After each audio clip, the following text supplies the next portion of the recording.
11 de Hebreus, capítulo 11 de Hebreus, capítulo da fé. Irmãos, Hebreus, enquanto os irmãos procuram, Hebreus capítulo 11, o que mais aparece neste texto, neste capítulo, é a expressão pela fé. Pela fé, pela fé, e pela fé, e pela fé. Irmãos, ninguém jamais foi salvo a não ser pela fé. Ninguém jamais foi vitorioso a não ser pela fé. Até mesmo a prática da lei mosaica, a prática verdadeira da lei, exigia fé. E nós sempre temos a lei contraposta à fé. Mas a prática da lei também deveria ter como força propulsora a fé. A pessoa deveria crer para praticar a lei. Amém? Amém. Glória a Deus. Glória a Deus. Então o autor aos Hebreus, ele vai mostrar para nós que pela fé os antepassados venceram. E que é pela fé também que nós vencemos. E é interessante, irmãos, que na fé a pessoa cresce. Assim como a pessoa também corre o risco de crescer na incredulidade. Se a pessoa for nutrindo a incredulidade no coração, se a pessoa for descuidando do seu caminhar com Cristo, a pessoa vai se arrefecendo também na fé, e inversamente proporcional, a fé vai deixando e a incredulidade vai tomando conta. A vida cristã é como uma balança romana, aquela balança dos dois pratos, que é a lei do inversamente proporcional. Exatamente o inversamente proporcional. À medida que um prato sobe, o outro desce, na mesma proporção. A vida cristã é uma vida de crescimento. E a fé cristã não é uma fé estática. Não é apenas um consentimento mental. Eu digo não é apenas porque é também um consentimento mental. Nós pensamos também, nós consentimos, nós admitimos verdade. Amém? Amém. Mas a vida cristã é uma vida de prática. É uma vida de caminhada. É uma vida marcada por outros verbos. Você sabe que a salvação humana, ela tem dois verbos, ou dois tipos de verbos. Tem dois atos, na verdade. Tem um ato imediato e tem um ato contínuo. O ato imediato da salvação é a fé, crer em Cristo. A pessoa creu em Cristo como seu único e suficiente Salvador, a pessoa é imediatamente salva. Aleluia. Essa é a verdade central das Escrituras. Esta é a base gloriosa do Evangelho. É isso que fez com que aquele ladrão na cruz fosse salvo imediatamente. E Jesus disse: hoje mesmo estarás comigo no paraíso. Deus não precisa de nem um segundo para salvar uma alma. Aliás, o tempo é algo nosso, porque Deus é um ser atemporal. Deus é um ser transcendente. Então a nossa salvação, ela teve um ato imediato, um ato primário, que é o ato de crer. Nós cremos e fomos salvos. Mas a palavra de Deus mostra que a salvação nossa, ela tem também um ato contínuo. A nossa salvação não é algo estático. Nós crescemos. E depois que a palavra de Deus trata a respeito da fé, ela vai tratando também de outros atos, que são atos contínuos da nossa vida cristã. Por exemplo, outros verbos, né? Não só o verbo crer, mas o verbo perseverar, por exemplo. Aquele que perseverar até o fim será salvo. Ora, mas eu já fui salvo. Mas aquele que perseverar até o fim será salvo. São atos contínuos. da nossa salvação. Sede sóbrios, por exemplo. Ser fiel até a morte. A necessidade de nós sermos fiéis. O apóstolo Paulo, escrevendo aos Filipenses, ele diz que nós devemos desenvolver, é outro verbo. Desenvolvei a vossa salvação com temor e tremor. Vigiai e orai. Aquele que for fiel até a morte receberá a coroa da vida eterna. Aquele que está em pé, cuide-se para que não caia. Ou seja, tem o verbo cuidar, ter cuidado, ser diligente. Amém? Amém. Glória a Deus. Quantas pessoas que descuidam da salvação. Quantas pessoas que, em vez de serem simples, elas são simplistas. E tratam com simplismo a salvação. O crente deve ser simples, mas não simplista. O crente, ele tem que ser sábio. Ele tem que ser simples no sentido da humildade, da comunhão, considerar os outros superiores a ele mesmo, caminhar tomar a sua cruz e caminhar nas pegadas de Cristo, andar na pegada de Cristo no Evangelho, mas ele não pode ser simplista, ele tem que ser sábio, ele tem que crescer.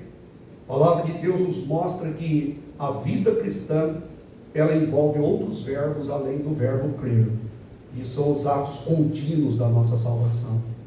Amém, irmãos? Amém. Ser vigilantes, perseverar, né? Aquele que está em pé, cuide-se para que não caia, né? A palavra de Deus vai mostrando tudo isso para nós, né? Ao justo viverá da fé, e se ele recuar, a minha alma não tem prazer nele. Mas nós não somos daqueles que se retiram para a perdição, mas daqueles que creem para a conservação da alma, ou seja, a alma precisa ser conservada na comunhão, no andar com Deus, na presença de Deus. E quando nós falamos de atos que são seguidos da fé, Hebreus capítulo 11 é repleto. Capítulo 11 é repleto de exemplos de homens que pela fé executaram alguns verbos, pela fé fizeram algumas coisas. Não era uma fé de consentimento, mas era uma fé de prática, era uma fé de vida. Amém? Amém. Diga graças a Deus. Graças a Deus. Diga Deus seja louvado. Deus seja louvado. Quando uma pessoa, por exemplo, ela diz crer em Cristo, mas ela não rende o coração para Jesus, quando o pecado dela é mais caro para ela do que o sangue de Cristo, porque ela não consegue abandonar o pecado, mas não é porque ela não consegue, que dozinho dela, que dó essa pessoa não consegue, não, porque o sangue de Cristo não é tão caro para ela quanto o pecado para ela vale mais. A partir do momento que ela entender que o sangue de Cristo é a coisa mais valiosa do universo, ela vai ter nojo do pecado. Ela vai dizer assim: eu jamais quero coadunar, jamais eu quero conviver com o pecado. Eu quero romper e ser uma nova criatura. Eu quero ter a minha mente, o meu coração, o meu corpo totalmente rendidos a Deus. Eu quero adorá-lo em espírito e verdade. Eu quero ter o meu nome escrito no livro da vida. Eu quero andar de valor em valor. Irmãos, quando pessoas que... é um perigo, sabia? A pessoa ficar ouvindo o Evangelho sem se converter, que ela vai endurecendo. Como diz um pregador certa feita, que o mesmo sol que derrete a cera endurece o barro. Ou seja, a mesma mensagem que pode ir derretendo o coração de uma pessoa, derretendo até que aquele coração se converta, a mesma palavra ouvida uma vez, ouvida outra vez, ouvida outra vez, a pessoa vai se endurecendo, a pessoa vai ficando cada vez mais insensível à palavra de Deus, a pessoa vai se endurecendo e vai se tornando, como disse Tiago, o autor da epístola, a pessoa vai se tornando um ouvinte profissional. A pessoa vai se profissionalizando em ouvir. É como alguém que fica diante do espelho, observa a si mesmo, mas depois sai do espelho, sai de frente do espelho e já não lembra mais a sua situação diante de Deus. A pessoa ouve a palavra, até entende que a sua vida precisa melhorar, mas ela não age, não tem os outros verbos envolvidos, e a pessoa volta na mesma estaca, na mesma posição, na mesma vida estagnada, sem reação diante de Deus. Por isso que a palavra de Deus, ela desafia a pessoa dizendo assim: se hoje ouvirdes a sua voz, ou a voz do Espírito Santo, não o quê? Não endureçais os vossos corações. Porque a pessoa pode ouvir a voz do Espírito Santo e endurecer o coração. Então a pessoa vai ficando empedernida, vai ficando endurecida, vai ficando insensível. E nós precisamos nos derreter diante da palavra e não nos endurecer diante da palavra. E o capítulo 11, irmãos, fala então pela fé. E eu vou ler aqui uma parte desse texto, ou uma boa parte desse capítulo, mas acompanhe comigo aí, assentados mesmo. Diz assim a palavra de Deus, capítulo 11 de Hebreus, versículo 1 em diante, diz assim: ora, a fé é o firme fundamento das coisas que se esperam, e é a prova das coisas que não se veem, porque por ela os antigos alcançaram testemunho. Ou seja, a fé deu testemunho deles de que eles viviam para Deus. Amém? E olha o que diz então: pela fé entendemos que os mundos pela palavra de Deus foram criados, de maneira que aquilo que se vê não foi feito do que é aparente. Ou seja, Deus trouxe da inexistência para a existência. Amém, irmãos? Amém. Glória a Deus. Deus trouxe da inexistência para a existência. O único que pode fazer isso, que pode e que pode fazer isso. O único que disse: haja luz, e houve luz. Glória a Deus. Deus foi ordenando e as coisas foram acontecendo. Deus disse: haja, e houve. Glória a Deus. Antes que o mundo existisse, Deus já existia. Deus é eterno. Deus é bendito. Deus não teve princípio e não terá fim. Deus é glorioso. Deus é sempre eterno. Gloriosamente. Eterno no passado e eterno também no futuro. Amém? Diz assim a palavra de Deus, versículo 4: pela fé, Abel ofereceu a Deus maior sacrifício do que Caim, pelo qual alcançou testemunho de que era justo, dando Deus testemunho dos seus dons, e por ela, depois de morto, ainda fala. Então a oferta de Abel foi maior do que de Caim, porque foi envolvida com fé. Pela fé ofereceu sacrifício maior.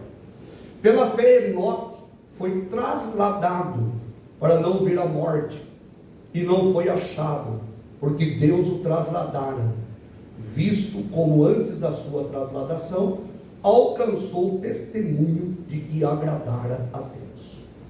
Depois de citar esses exemplos iniciais, o autor arremata a questão dizendo: ora, então sem fé é impossível agradar-lhe, porque é necessário que aquele que se aproxima de Deus creia que Ele existe e que é galardoador ou recompensador dos que o buscam.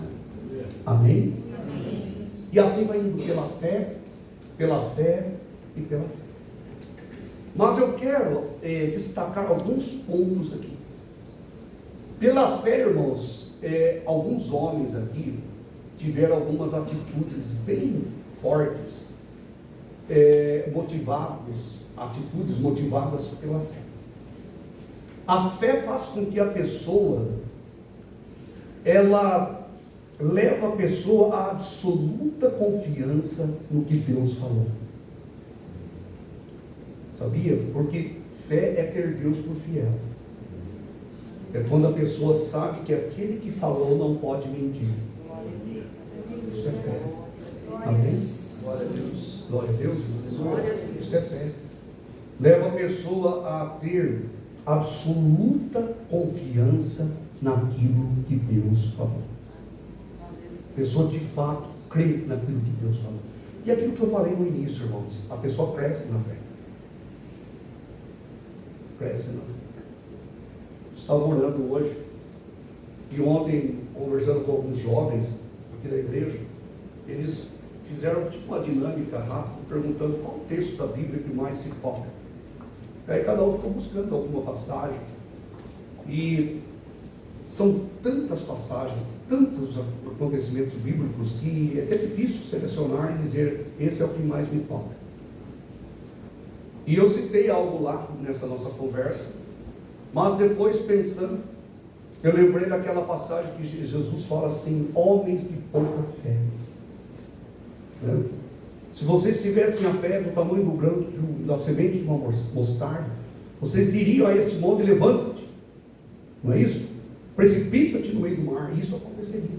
Jesus chamou eles de homens de pouca fé. Irmão, já parou para pensar que se nós crescermos na fé, o nosso coração se apazigua? As inquietudes do coração é falta de fé. Não estou falando de você, estou falando de mim também. Muitas vezes as inquietudes da mente, da alma e do espírito são decorrentes de nós sermos homens de pouca fé. Porque se nós crermos que o Todo-Poderoso Deus falou, e quando Ele fala, Ele é fiel no que Ele falou, então nós podemos pela palavra, e Jesus é quem nos chamou aqueles discípulos naquela ocasião, e também serve para nós, chamou eles de homens de pouca fé.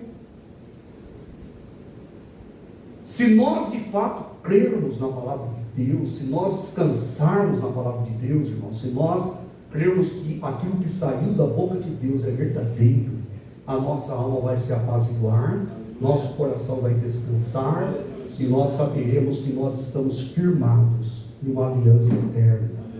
Estamos firmados na palavra não de um anjo, não de um arcanjo, não de um querubim, não de um serafim, não de um profeta, não de um apóstolo, mas nós estamos firmados na palavra daquele que se assenta no trono, aquele que está no mais alto e sublime trono. A fé leva a pessoa à absoluta confiança em Deus. E para isso eu gostaria de ler 2 desses versículos aqui que mostram isso. Versículo 7 e versículo 11. Olha o que diz o versículo 7. Pela fé, Noé, divinamente avisado das coisas que ainda não se viam, ele o quê? Temeu. E para a salvação da sua família, preparou a arca, pela qual condenou o mundo, e foi feito herdeiro da justiça que é segundo a fé. Olha só o que ele fez, quais foram as coisas que seguiram a fé. A Bíblia diz que divinamente avisado, ele temeu, amém? Primeiramente ele temeu, e isso levou ele a preparar. Então a fé dele não era estática, era uma fé seguida de prática, amém, irmãos? Ele primeiramente ele temeu, e depois ele preparou a arca, e ele tendo preparado a arca, diz o texto que através dela ele condenou o mundo. E aqui gramaticalmente ele tem, Noé condenou o mundo, e ele foi feito herdeiro da justiça que é segundo a fé.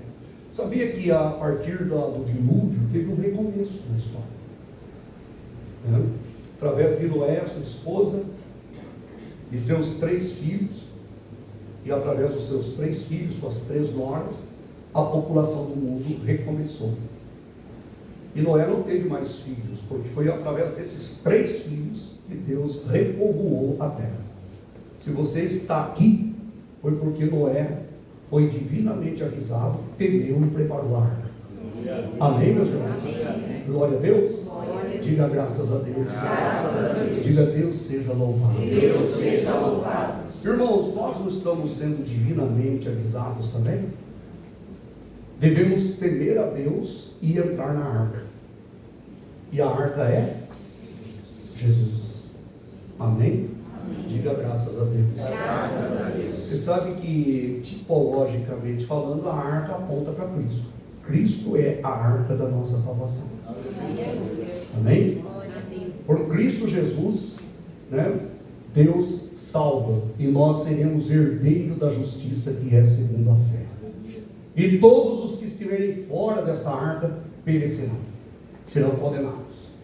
Mas Vejam que nunca havia chovido na terra, sabia? Antes do dilúvio. Antes do dilúvio, quem já sabia disso? Não sabia. Eu sabia, alguns irmãos que sabiam. Não chovia na terra. Não tinha chuva ainda. Você já pensou? A chuva é uma bênção, não é, irmãos? Quando começa a cair uma chuvinha, não é uma delícia? Agora, você imagina o ser humano vendo a chuva pela primeira vez. Acho que é um desespero. Chuveirão, né? Caindo água, como que pode uma coisa dessa? O que você faz? Seria bom se você estivesse dentro da arca. Não adianta dizer, eu sairia correndo. Né? A palavra de Deus diz que um vapor subia da terra e irrigava toda a face da terra. Não havia chuva ainda. Havia águas superiores. Era muito mais denso do que nós imaginamos. Naquele momento do dilúvio, então, Deus abriu as comportas e caiu como baldes gigantes, né? Deus abriu também os abismos. E durante todos aqueles dias a chuva foi ininterrupta sobre toda a terra. Então, Noé ele foi divinamente avisado. Deus avisou ele: eu vou destruir. E Deus disse para ele: os dias dos homens serão 120 anos. O meu espírito não lutará para sempre com o homem. Sabia que o Espírito Santo não luta com a pessoa eternamente. Por isso, se hoje ouvirdes, não endureçais os vossos corações. O Espírito Santo, irmãos, ele luta com a pessoa, não luta. Ele luta para trazer a pessoa ao Calvário, para trazer a pessoa a Cristo, para trazer a pessoa à fé, para trazer a pessoa à conversão. Ele luta. Mas Deus disse lá: o meu Espírito não lutará para sempre com o homem, serão apenas 120 anos o Espírito Santo. E mesmo assim, apenas Noé, sua esposa, seus 3 filhos e as suas 3 noras, eles foram salvos daquela destruição. O meu Espírito não lutará para sempre com o homem. Sabia que para que uma pessoa se converta, o Espírito Santo trava uma batalha dentro do coração da pessoa? Por isso que não existe conversão sem confronto. O Espírito Santo confronta a pessoa. Confronta o vício dela, confronta a idolatria dela, confronta as crenças dela, porque tem pessoas que já têm o seu arcabouço teológico, tem pessoas que já têm a sua estrutura de fé, já traz a sua religiosidade, a sua religião, já tem o seu, como diz Pedro, né, que não foi com prata, ou ouro, ou pedras preciosas que nós fomos resgatados da nossa vã maneira de viver, que nós havíamos recebido dos nossos pais por tradição. O homem já traz tudo isso, mas quando ele começa a ouvir o Evangelho, quando a palavra de Deus começa a confrontar, lutar, e nesta luta, quando o Espírito Santo vence, aleluia, quando ele destrona o ego da pessoa, entroniza Jesus ali, então a salvação ali. Glória a Deus. Mas o meu Espírito não lutará para sempre com o homem. E glória a Deus que o Espírito Santo lutou comigo e venceu. Aleluia. Amém? O Espírito Santo lutou com você um dia? Foi difícil? Lembra ou não lembra? Cada um tem uma história. É a esposa que fala assim para a esposa: eu não quero saber de ser crente não. Onde se viu aquela luta? O filho fala para o pai: você pai, você mãe, vocês são quadrados, são antiquados, atrasados. Ele rejeitava. Mas chega um momento que o Espírito Santo destrona o ego da pessoa e Jesus é entronizado ali. E quando Jesus é entronizado ali, então há salvação. Glória a Deus. Só que tem muitas pessoas que foram para o inferno por causa da procrastinação, por conta de rejeitar a voz do Espírito Santo. Foram procrastinando. Procrastinar quer dizer sempre deixar para depois, sempre jogar para frente. Amanhã quem sabe. Teve um moço que numa cruzada evangelística em Minas, o pregador pregou o Evangelho, pessoas foram arrebanhadas pelo Evangelho, e aquele moço, foi feito a ele apelo forte para que ele aceitasse Jesus. Ele disse: não, hoje não, mas mais para frente eu tomo uma decisão. E no dia seguinte, aquele moço sofreu um acidente violento e partiu. Ou seja, foi para o inferno por procrastinação. Não sejamos procrastinadores, façamos hoje o que Deus quer que nós façamos. Amém, irmãos? Deus quer que hoje nós ouçamos a sua voz. Noé, divinamente avisado, temeu. Amém? Você está ouvindo a palavra? Amém. Você está temendo? Amém. E ele preparou a arca. E por ela condenou o mundo e foi feito herdeiro da promessa que é segundo a fé. Herdeiro da justiça, né? Que é segundo a fé. Irmãos, versículo 11 fala um outro exemplo também. Olha só. Pela fé também a mesma Sara recebeu a virtude de conceber e deu à luz já fora da idade, porquanto teve por fiel aquele que lhe tinha prometido. Amém, irmãos? Sara, além da idade, ela era estéril também. Deus, irmãos, se você observar na Bíblia, quantas mulheres que tiveram filhos miraculosamente, e a história delas era de esterilidade, eram mulheres estéreis. E é maravilhoso, isso cabe até um estudo, né? Pegar todos os exemplos. Vocês lembram de um exemplo no Novo Testamento? Isabel foi mãe de quem? De João Batista. Ela é estéril. Deus, irmãos, Ele ama operar no impossível. Glória a Deus. Sabe, porque maior glória é para Ele. Glória a Deus. Você imagine lá a fornalha de fogo ardente, Mesaque, Sadraque e Abednego, os 3 jovens hebreus sendo lançados dentro da fornalha. Já pensou que cena? E ainda o rei ordenou que fosse aquecido quantas vezes mais? 7 vezes mais. E as pessoas, os soldados que foram lançar os 3 hebreus ali, quando eles foram lançar, eles foram queimados de tamanha temperatura. Só que algo miraculoso aconteceu. Eles entraram lá como se não fosse nada. E de repente começaram a passear dentro da fornalha. E só que jogaram 3, mas tinham 4. 4 lá dentro, aleluia.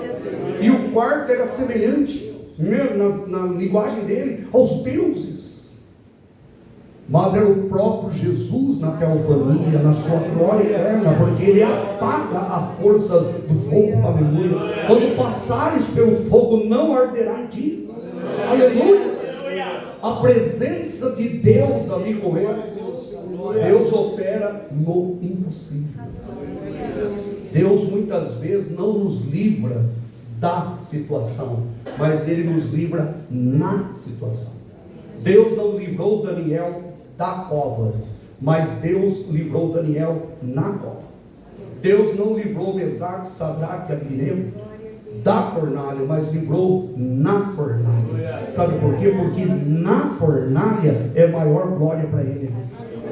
Se livrasse da fornalha, alguém poderia dizer que foi um conchavo político, uma negociação, alguma coisa aconteceu lá que eles acabaram não sendo lançados. Agora lançaram os 3 lá, naquela fornalha de fogo ardente, a ponto dos soldados serem consumidos pela temperatura e pelo fogo, né? E aqueles 3 saírem de lá, ilesos, totalmente ilesos, sem nenhum problema, né? E miraculosamente ter ali a presença de Deus com ele, isso trouxe maior glória para o Deus vivo, para o Deus Todo-Poderoso. E Hebreus diz que eles apagaram a força do fogo pela fé. Amém, irmãos? Amém. Glória a Deus. Isabel era estéril, mas Deus operou na vida dela e deu a ela o maior de todos os profetas. Amém? Amém. Glória a Deus. E Sara, diz a palavra de Deus, que sendo já fora de idade, ela concebeu e deu à luz já fora da idade, porquanto ela teve por fiel aquele que havia prometido para ela. Isso é fé. Amém, irmãos? Amém. Fé é ter Deus por fiel. As pessoas confundem fé com pensamento positivo. Tem pessoas que acham que fé é fazer fitas assim e dizer: amanhã eu vou conseguir um emprego, amanhã eu vou conseguir um emprego, amanhã eu vou conseguir. E a pessoa pega o circular, pega o carro e vai: hoje eu vou conseguir, hoje eu vou conseguir. E de repente vem algum pensamento de que pode não dar certo. Não, misericórdia, Santo Jesus tem poder. Tem que dar certo, tem que dar certo. E a pessoa vira uma paranoia. E fé não é isso, Deus. Fé é ter Deus por fiel. Amém? Fé é saber que Deus cuida de nós. Amém? Diga graças a Deus. Diga Deus seja louvado. Deus seja louvado. Diga glória a Jesus. Glória a Jesus. Irmãos, fé também, eu vou concluir, eu disse que eu seria breve. Fé também, irmãos, é importante nós sabermos de uma coisa, que o capítulo todo fala de fé. Mas fé leva a pessoa a buscar o lar celestial.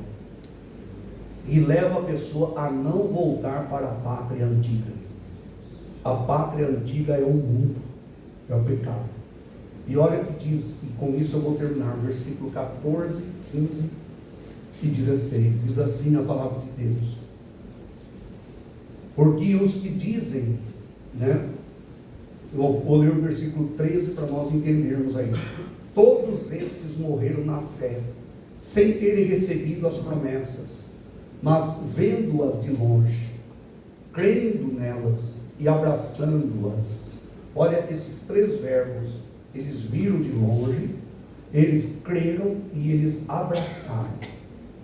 E diz, vendo-as de longe, crendo nelas e abraçando-as, quando eles fizeram isso, eles estavam claramente confessando que eram estrangeiros e peregrinos na terra.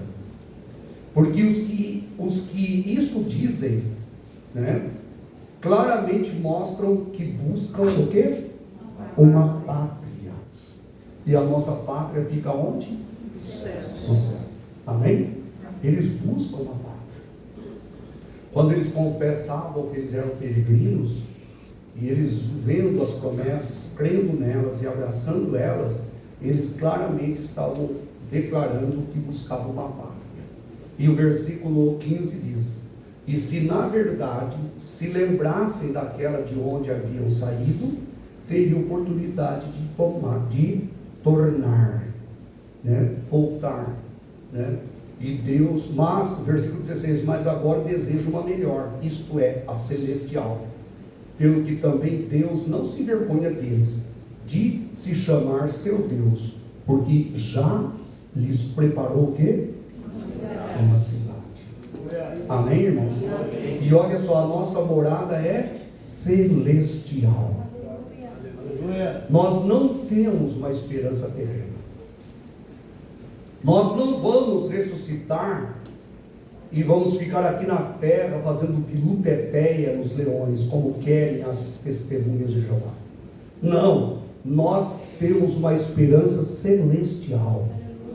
E diz a palavra que Deus já lhes preparou. Para quem? Para aqueles do passado lá. Depois no final nós vamos ver que eles estavam aguardando ainda que Cristo viesse, para que a plenitude da verdade acontecesse, para que eles pudessem ser aperfeiçoados como nós também. Mas a verdade é que a nossa cidade fica nos céus. Amém? Diga graças a Deus. Graças a Deus. E abra comigo para nós finalizarmos Filipenses capítulo 3. Filipenses capítulo 3. Diz assim a palavra de Deus. Filipenses capítulo 3, versículo 20. Diz assim a palavra do nosso Deus. Glória a Deus. Quem crê que Deus já nos preparou uma cidade? Amém. Amém? Amém. Glória a Deus. Quem tem desejo de partir e estar com Cristo? Amém. Amém, irmãos? Mais um pouquinho de tempo e há de virá em lugar. Glória a Deus. Aleluia. Esses dias uma irmã disse: pastor, não vejo a hora de Jesus volta. E glória a Deus por isso. Amém? Eu não vejo a hora também que ele volte. Pode voltar hoje. Ele vai nos levar para junto do Pai. Esta é a promessa dele. Há 2000 anos ele veio, cumprindo fielmente todas as profecias que diziam respeito ao seu primeiro advento. Mas a Bíblia diz que ele virá uma segunda vez para nos levar consigo. E ele prometeu isso, e ele é fiel. E ter fé é ter Deus por fiel. Filipenses capítulo 3, eu termino com este versículo. Diz assim: mas a nossa cidade está onde, irmãos? Nos céus. Aonde está a nossa cidade? Nos céus. Amém? Glória a Deus. Então o crente, irmãos, ele deve temer alguma coisa? O crente deve viver cabisbaixo, sem direção, desiludido, sem esperança? Não, nós somos cidadãos celestiais. Nós temos uma vocação celestial.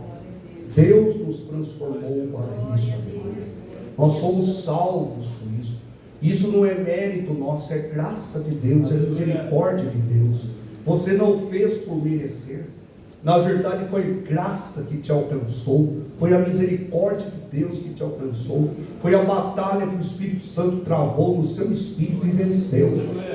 Amém? E quando o Espírito Santo venceu, ele destronou o seu ego, destronou o pecado, entronizou Jesus e você foi salvo.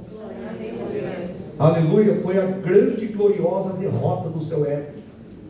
Eu tenho vontade de fazer o culto da derrota. Colocar para fora em frente da igreja: venha participar do grande culto da derrota. O Espírito Santo vai derrotar o seu ego, e quando ele derrotar o seu ego, sobre as águas poderás andar. Não é isso que diz o cântico? Quando a mão de poder o teu ego tirar, sobre as águas poderás andar. Sabia o que impede a pessoa de viver, o que impede a pessoa de andar sobre as águas, o que impede a pessoa de ter uma vida abundante é o eu dela, é o ego dela. Agora você imagine colocar em frente da igreja uma grande placa: venha participar do grande culto da derrota. Fala: pastor, misericórdia. O pessoal só quer culto da vitória, eu quero culto da vitória. Mas venha ser derrotado. Irmãos, ser derrotado pelo Espírito Santo é a maior vitória que o ser humano pode ter. Quando a pessoa é derrotada pelo diabo, quando a pessoa é derrotada pelos vícios, pela idolatria, pelo mundanismo, quando a pessoa é derrotada pelo mundo hostil, é uma terrível, desastrosa derrota. Mas quando o Espírito Santo, que bate conosco, que vence o nosso ego e destrona o nosso ego, e ele entroniza Jesus, ele coloca Jesus ali dentro, então nós somos mais do que vencedores. É a bendita derrota. Tem um livro chamado Cutucando, e eu já preguei sobre o capítulo dele, vou pregar brevemente, né? E um dos capítulos desse livro, o autor, ele escreve assim: o bendito ódio. Eu vou pregar qualquer dia desse. E quando eu for pregar, é um Ctrl+C, Ctrl+V. Eu vou copiar dele e vou pregar. Porque se a gente lê é para aprender, para repassar, né? E ele prega isso: o bendito ódio. Dizendo que muitas pessoas acham que o ódio também é uma virtude. Quando nós odiamos aquilo que Deus odeia, então é uma virtude o ódio. Jesus amou a justiça e odiou a iniquidade. Se a pessoa não odiar o pecado, ela não deixa o pecado. Se a pessoa não entender que o palavrão na boca dela é algo imundo e que vai levar ela para o inferno, ela não abandona o linguajar dela. Se a pessoa não entender que a mente dela não pode ser um depósito de lixo, lixo mundano, lixo materialista, lixo pornográfico, lixo do mundanismo, ela nunca vai limpar a mente dela. Se ela não entender que Deus não a criou para ficar com a chupeta do diabo na sua boca, que é o cigarro, ela nunca vai abandonar o cigarro. Se ela não entender que Deus a libertou, não mais, para nunca mais ela beber, ela ter o alcoolismo no seu corpo, se ela não entender que aquilo é nojento, ela nunca vai abandonar. Ela precisa ter ódio disso, amém? Ela precisa ter nojo disso, ela precisa ter nojo do adultério, ela precisa ter nojo da iniquidade, ela precisa ter nojo da raiva, ela tem que ter ódio da raiva, fala: não quero ter raiva. Daí então ela vai ter um coração puro, um coração transformado e regenerado por Deus. E o autor prega sobre isso, o bendito ódio.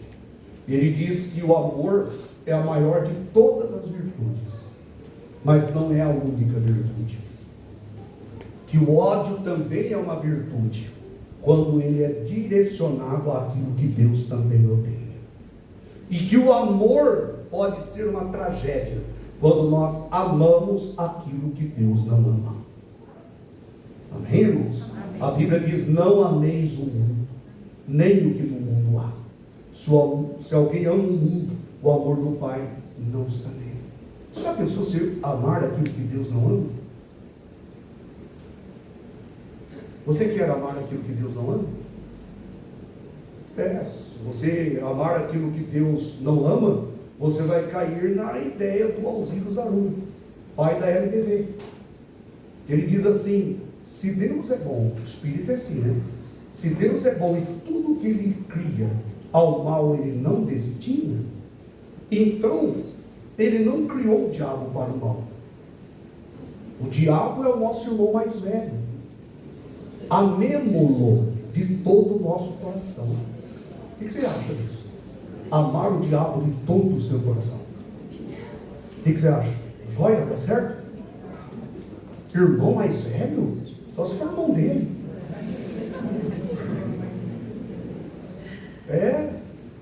LBV. E tem pessoas que dão dízimo ainda para a LBV, Legião da Boa Vontade. Porque estão dizimando para o Espiritismo. Porque junto com a comitinha, junto com o prato, junto com as coisas, dá Espiritismo para as pessoas. Você pode abençoar muitas instituições, inclusive a igreja, e pode abençoar muitas instituições. E tem pobre que não acaba mais. Pobre não falta. Falta pobre? Falta pobre, irmãos? Não, se você quiser ajudar pobre, tem um monte. Não tem perigo de você falar: eu não tenho nenhum pobre para ajudar aquele lá. Tem pobre de monte. Então ele dizia isso, que Satanás é o poema do irmão Satanás. Procura no Google. Procura lá, o poema do irmão Satanás. E ele diz, eu lembro só dessa frase: amemo-lo de todo o nosso coração. Imagine só, ensinando as pessoas a amar, porque você não pode odiar nada. Inclusive, você não pode odiar o diabo. Parece filosófico o negócio, né? Se eu não posso odiar, então eu não posso odiar o diabo. Mas Deus abomina o pecado. Amém, irmãos? Amém. Glória a Deus, irmãos? Glória a Deus. Tem alguém que ama o capeta aqui? Misericórdia, pastor. Ô, pastor. Tem alguns falam: pastor, tem 3 copinhos aí, pastor, misericórdia. Não, misericórdia. Isso não dá certo, não, pastor. Misericórdia, pastor. Nem fale isso com a sua boca, pastor. Né? Tá certo? Deus quer que nós amemos o nosso irmão mais velho, que é Jesus Cristo de Nazaré. Ele é o primogênito de toda a criação. Ele é o Senhor da glória, aleluia. Ele é o Deus vivo, Deus todo-poderoso. E nós somos linhagem dele, descendência dele, vivemos para ele, para a glória do seu sangue bendito nome. Amém? Diga graças a Deus. Diga Deus seja louvado. Mas deixa o poema do irmão Satanás de lado. Mas só por curiosidade, se você quiser saber, é o poema do irmão Satanás. Então, nós temos aqui o livro do nosso irmão Jesus Cristo de Nazaré, nosso irmão mais velho, amém? Leão da tribo de Judá. Glória a Deus. De que tribo você é? Amém. Glória a Deus. Na genealogia não, né? Nós não somos judeus, né? Mas nós pertencemos àquele que é o leão da tribo de Judá, amém? Nós somos da tribo de Jesus. Glória a Deus. A tribo de Jesus Cristo, que é o leão da tribo de Judá, que é o Senhor Todo-Poderoso, Eterno e Bendito e ressurreto dentre os mortos. Dê uma salva de palmas para o Senhor Jesus.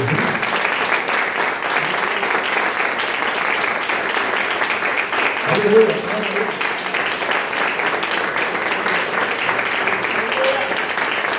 Aleluia. Aleluia. Glória a Deus. Aleluia. Aleluia. Irmãos, aleluia. Eu sei que a mensagem hoje foi mais sucinta, mais breve, foi mais em tom de fala do que de pregação, mas eu